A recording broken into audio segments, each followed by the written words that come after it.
আজকে তোমাদের দেখাবো ক্যাপকাট অ্যাপসের সাহায্যে গ্রিন স্ক্রিন ছাড়া কিভাবে ভিডিওর ব্যাকগ্রাউন্ড রিমুভ করতে হয়।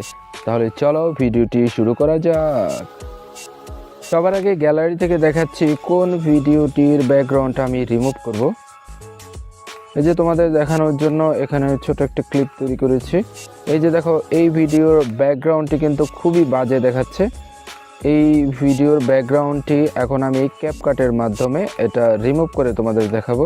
এজন্য আমরা প্রথমে ক্যাপকাট এই অ্যাপসটিতে চলে যাব। যদি তোমাদের মোবাইলে না থেকে থাকে তাহলে প্লে স্টোর থেকে এটি অবশ্যই ডাউনলোড করে নিতে হবে। টাচ করার পরে এই যে উপরে দেখো নিউ প্রজেক্ট নামে একটা অপশন আছে, এটার মধ্যে টাচ করব। টাচ করার পরে আমি যেই ব্যাকগ্রাউন্ডটি দিতে চাচ্ছি সেটা আমি এখান থেকে সিলেক্ট করব। আমি একটি ফটো ব্যাকগ্রাউন্ড আমি আগে ডাউনলোড করে রেখেছিলাম। এই যে এই ব্যাকগ্রাউন্ডটি আমি দিতে যাচ্ছি, এটার উপরে টাচ করব। টাচ করার পর নিচে এই যে অ্যাড নামে একটা অপশন আছে, এটার উপরে টাচ করব। টাচ করার পরে এই যে এই ফটোটি প্রথমে এখানে আমি এনে নিলাম। এরপর নিচে দেখো অ্যাসপেক্ট রেশিও, এটার মধ্যে টাচ করব। টাচ করার পরে আমি ইউটিউব, টিকটক কিসের জন্য আমি ভিডিও তৈরি করতে চাচ্ছি আমি সেটার মধ্যে টাচ করে সিলেক্ট করব। আমি ইউটিউবের জন্য করতে চাচ্ছি, তাই এটার উপর টাচ করলাম। টাচ করার পরে সবার পিছনে ক্যাপকাট একটা ওয়াটারমার্ক আছে, এটা আমি ডিলিট করে দিচ্ছি, এটার প্রয়োজন নেই। এরপর এই যে ভিডিওটা আমি সবার প্রথমে আনবো।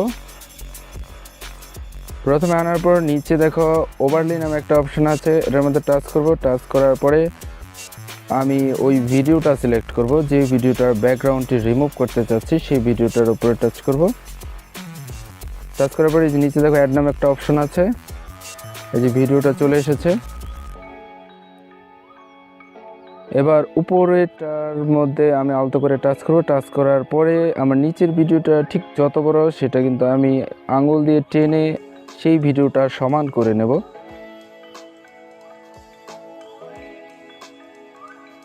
এবার উপরের এবং নিচের দুটা কিন্তু এক সমান হয়ে গেছে। এবার 2 নম্বরে আমি যে ভিডিওটি এনেছিলাম সেই ভিডিওটার উপরে আমি আঙুল দিয়ে টাচ করব। যদি না পাওয়া যায় তাহলে ওই যে উপরে এইরকম একটা চিহ্ন আছে, এটার মধ্যে টাচ করলেই কিন্তু আমি 2 নম্বর ভিডিওটি পেয়ে যাব।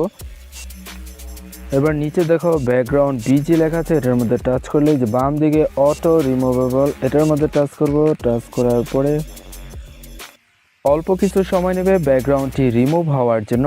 এরপর ডান দিকে এই যে নিচে এই যে টিক অপশনটি আছে, এটার মধ্যে টাচ করতে হবে। দেখো বন্ধুরা, ব্যাকগ্রাউন্ডটি কিন্তু রিমুভ হয়ে গেছে। এবার যদি আমরা এই ভিডিওটা সেভ করতে চাই তাহলে উপরে যে তীরের মতো অপশন আছে, এটার মধ্যে টাচ করব। টাচ করার পরে সেভ টু ড্রাইভ এখানে ক্লিক করব। ক্লিক করার পরে কিছুক্ষণ সময় নেবে, এটা 100% কমপ্লিট হবে। কাজ কিন্তু সম্পূর্ণ হয়ে গেল, এটা এখন গ্যালারিতে পাওয়া যাবে। চলো বন্ধুরা, আমরা একবার একটু গ্যালারিতে গিয়ে দেখি ভিডিওর ব্যাকগ্রাউন্ড রিমুভ করার পরে এটা কেমন দেখাচ্ছে। এই যে এই ভিডিওটা আমরা একটু প্লে করছি। এই যে দেখো ভিডিওটার ব্যাকগ্রাউন্ড কিন্তু রিমুভ হয়ে গেছে। আশা করি বন্ধুরা বুঝতে পেরেছো। ভিডিওটি যদি ভালো লাগে তাহলে সাবস্ক্রাইব করার অনুরোধ রইল।